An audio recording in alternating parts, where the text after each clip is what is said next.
Hello students, welcome to my channel online classes.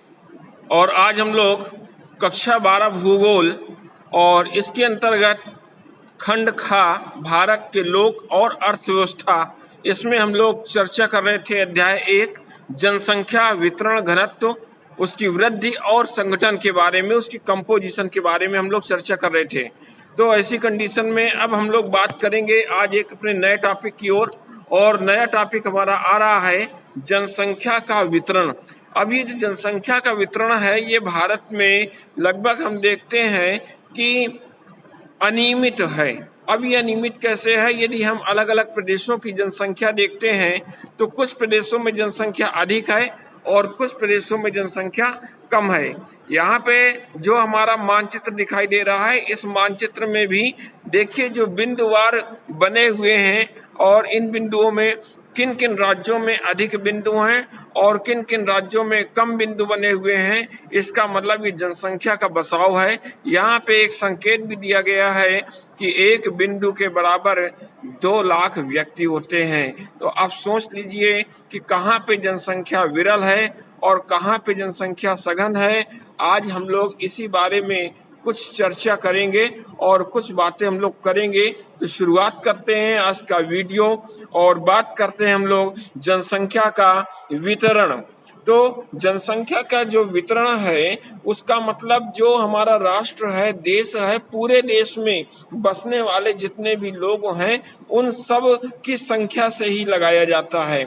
और उत्तर प्रदेश में यदि देखते हैं तो जनसंख्या सर्वाधिक है, जबकि बिहार, महाराष्ट्र, पश्चिम बंगाल, इसमें भी जनसंख्या विन्यास ज्यादा हुआ है।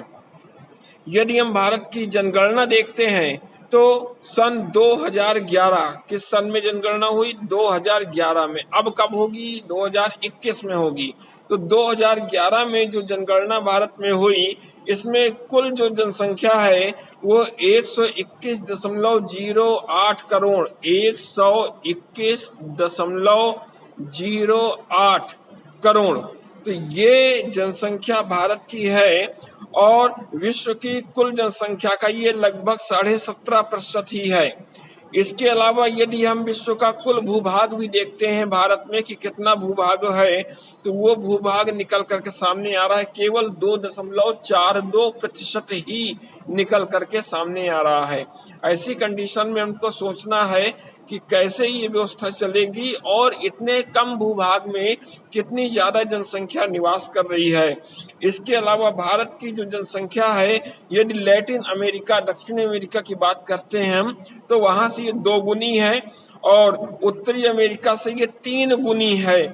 और कितना अधिक यहाँ की अर्थव्यवस्था पे ये जनसंख्या दबाव डाल रही है, ये हमको सोचना है। और यहाँ भारत में जनसंख्या का वितरण बहुत ही असमान है और इसमें एक सारणी बनी हुई है और इस सारणी को बुक से आप लोग देख लीजिएगा, जिसमें भारत के अलग अलग राज्य दर्शाए गए हैं और उन राज्यों में जनसंख्या कितनी है, वहां का घनत्व कितना है और लिंगानुपात कितना है, ये भी क्लियर हुआ है। इसके बाद हम लोगों को ये भी जानकारी लेनी है कि बहुत सारे ऐसे क्षेत्र हैं मैदानी क्षेत्र। मैदानी क्षेत्र कौन सा? आपका इधर हरियाणा का क्षेत्र, ये आपका उत्तर प्रदेश का भी कुछ क्षेत्र है, इसके अलावा ये बिहार का भी ये क्षेत्र आपका कुछ आ रहा है। तो ये जो क्षेत्र हैं आपके लाइन से आ रहे हैं, ये मैदानी क्षेत्र हैं और मैदानी क्षेत्र सघन बसे हुए हैं। जबकि जो पर्वतीय क्षेत्र हैं, उच्च पर्वतीय भाग, जिसमें वन क्षेत्र भी है, मरुस्थलीय भी है, दलदली इलाका भी है, वहां पे जनसंख्या क्या है? विरल है। और इसी तरह जो व्यापारिक केंद्र है, औद्योगिक केंद्र हैं या जो तटीय भाग हैं, वहां पे जनसंख्या का जो संकेंद्रण हो गया है वो अधिक हो गया है।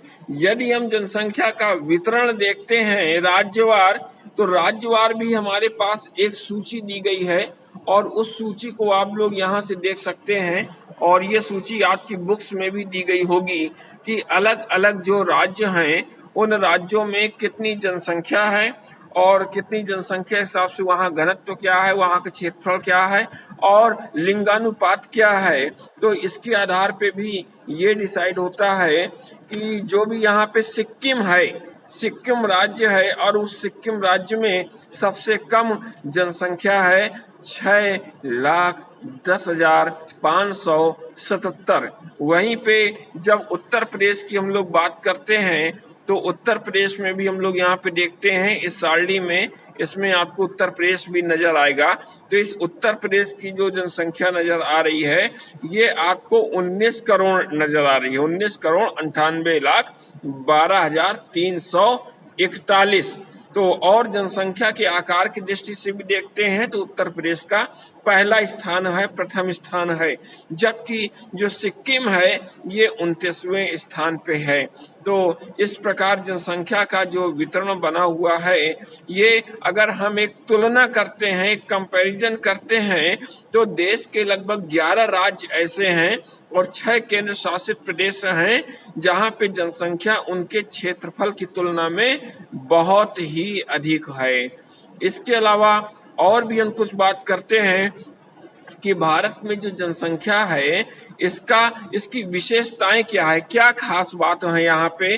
तो ठीक यही चीज हम लोग अपने उस मानचित्र में फिर देखते हैं, भारत के मानचित्र में, और इस मानचित्र में ही हम लोगों को क्लियर हो जाएगा कि कहाँ पे क्या विन्यास है, कितनी ये व्यवस्थाएं हैं। तो इसमें जो उत्तर का मैदानी भाग है वहां पे जनसंख्या बहुत ही सघन रूप में बसी है और यहाँ पे सघनता वर्षा की मात्रा के साथ धीमे धीमे घटती जाती है। यदि हम दक्षिण के पठार की बात करें, पठारी हिस्से की बात करें तो यहाँ पे जनसंख्या का विरल वितरण हो गया है, जबकि जो तटीय इलाका है, समुद्र तट के किनारे का इलाका है, ये घने बसे हुए हैं, जबकि जो पहाड़ी क्षेत्र, पर्वतीय क्षेत्र हैं या राजस्थान का रेगिस्तानी प्रदेश है, दलदलीय भाग है, वहां पे विरल जनसंख्या है। भारत के जो 4 राज्य हैं प्रमुख, अब 4 राज्य कौन कौन से? दिल्ली, केरल, पश्चिम बंगाल और बिहार, यहाँ पे सर्वाधिक जनसंख्या घनत्व पाया जाता है।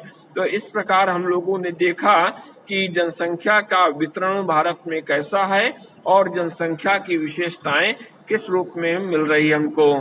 तो आज आप इस नोट्स को क्लियर कर लीजिएगा और इससे संबंधित कोई भी क्वेश्चंस हो वो आप हमसे पूछ सकते हैं और कंप्लीट कर लीजिएगा। मिलते हैं हम लोग अपने नए टर्न में एक नए टॉपिक के साथ।